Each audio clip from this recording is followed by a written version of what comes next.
Canada જવાનું સપનું છે? તો આ વાત તમારા માટે જ છે. ધ્યાનથી સાંભળજો.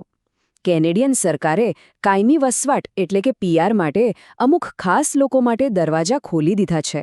ચાલો આમાં આપણે ઊંડા ઉતરીને જાણીએ કે આ નવી તકો ખરેખર છે શું અને કોને તેનો સૌથી વધુ ફાયદો મળી શકે છે.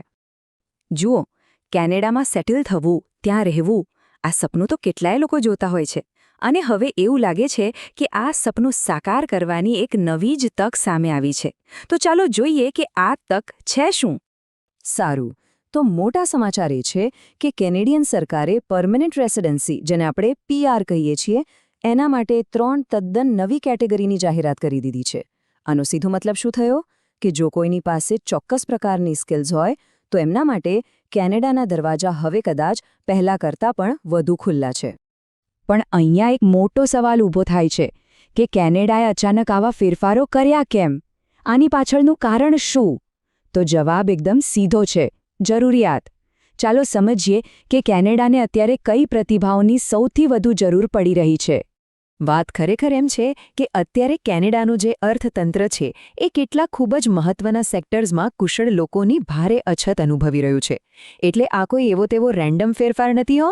આ તો દેશની આર્થિક ગાડીને પાટા પર રાખવા માટેનું એકદમ સુનિયોજિત એક વ્યૂહાત્મક પગલું છે. આપણે વારંવાર પીઆર કહીએ છીએ, પણ આ પીઆર છે શું? જેમને ખબર નથી એમના માટે પરમનન્ટ રેસિડેન્સી એટલે કેનેડાના નાગરિક બન્યા વગર ત્યાં કાયમ માટે રહેવાનો, કામ કરવાનો અને મોટાભાગની જે સરકારી સુવિધાઓ હોય એનો લાભ લેવાનો અધિકાર. સિમ્પલ. ઓકે, હવે સૌથી અગત્યની વાત. આ બધી જે નવી કેટેગરીઓ છે ને, એ બધા માટે એક મુખ્ય શરત છે. અને આ શરત જો કોઈ પૂરી ન કરે તો પછી આગળની કોઈ પણ માહિતી એના કામની જ નથી. તો ચાલો એકદમ ધ્યાનથી જોઈએ કે આ શરત શું છે. માત્ર 1 વર્ષ. બસ આ એક આંકડો મગજમાં ફિટ કરી લેજો, કારણ કે આ જે નવા પીઆર પાથવે છે એની સૌથી મોટી અને કહી શકાય કે એકમાત્ર પૂર્વ શરત આ જ છે. પણ સવાલ એ છે કે 1 વર્ષ શું? આનો મતલબ એ છે કે અરજી કરનાર પાસે કેનેડામાં કામ કરવાનો ઓછામાં ઓછો 1 વર્ષનો અનુભવ હોવો જ જોઈએ. આના વગર તો વાત જ આગળ ન વધે. આ અનુભવ વગર કોઈ અરજી જ નહીં કરી શકે. અને હા, બધી અરજીઓ કેનેડાની જે ઓનલાઈન ઇમિગ્રેશન સિસ્ટમ છે, એટલે કે એક્સપ્રેસ એન્ટ્રી, એના દ્વારા જ કરવાની રહેશે. ચાલો તો હવે સીધા આવીએ પહેલી કેટેગરી પર. આ કેટેગરી કોના માટે છે? એવા લોકો માટે જેઓ કંપનીઓમાં મોટા લીડરશિપના હોદ્દા પર છે, એટલે કે સિનિયર મેનેજર્સ. અને અહીંયા જે રસપ્રદ વાત છે ને, એ છે કે કેનેડાને દેશના એકદમ પાયાના ઉદ્યોગો માટે લીડર્સની જરૂર છે. તમે જુઓ, બાંધકામથી લઈને ટ્રાન્સપોર્ટેશન અને મેન્યુફેક્ચરિંગ સુધી આ બધા એવા ક્ષેત્રો છે જે ખરેખર દેશના વિકાસનું એન્જિન ગણાય. એટલે જો કોઈ આમાંથી કોઈ પણ ક્ષેત્રમાં સિનિયર મેનેજર તરીકે કામ કરતું હોય તો ભાઈ આ એમના માટે એક સુવર્ણ તક છે. પણ વાત અહીંયા ખાલી ઉદ્યોગો પર અટકતી નથી. આરોગ્ય હોય, શિક્ષણ હોય, ફાઇનાન્સ હોય કે પછી સામાજિક સેવાઓ, આ બધા ક્ષેત્રોના સિનિયર મેનેજરોની પણ એટલી જ જરૂર છે. એટલે મૂળભૂત રીતે જોઈએ તો કેનેડા તેના અર્થતંત્ર અને સમાજના દરેક મોટા સેક્ટરને મજબૂત કરવા માટે દુનિયાભરમાંથી અનુભવી લીડર્સને શોધી રહ્યું છે. ઓકે, હવે વાત કરીએ બીજી કેટેગરીની. આ કેટેગરી સીધી જ્ઞાન અને ઇનોવેશન સાથે જોડાયેલી છે. અને આ બતાવે છે કે કેનેડા ભવિષ્ય માટે એના શૈક્ષણિક અને સંશોધન ક્ષેત્રને કેટલું મજબૂત બનાવવા માંગે છે. તો આ કેટેગરી હેઠળ કોણ આવે? યુનિવર્સિટી અને કોલેજોના શિક્ષકો અને પ્રોફેસરો. એટલું જ નહીં, પોસ્ટ સેકન્ડરી ટીચિંગ અને રિસર્ચ એસિસ્ટન્ટ્સ પણ પીઆર માટે અરજી કરી શકશે. આના પરથી એક વાત તો એકદમ સ્પષ્ટ થઈ જાય છે કે કેનેડા જ્ઞાન અને નવીનતાને કેટલું બધું મહત્વ આપી રહ્યું છે. અને હવે આવીએ ત્રીજી અને અંતિમ કેટેગરી પર. આ એક ક્ષેત્ર છે જેને કોઈપણ દેશની લાઇફલાઇન એટલે કે એની નસો કહી શકાય. પરિવહન અને ઉડ્ડયન. દેખીતી વાત છે, આ ક્ષેત્ર વગર કોઈ પણ દેશ ચાલી જ ન શકે. અને કેનેડા અત્યારે આ ક્ષેત્રમાં કુશળ લોકોની શોધમાં છે.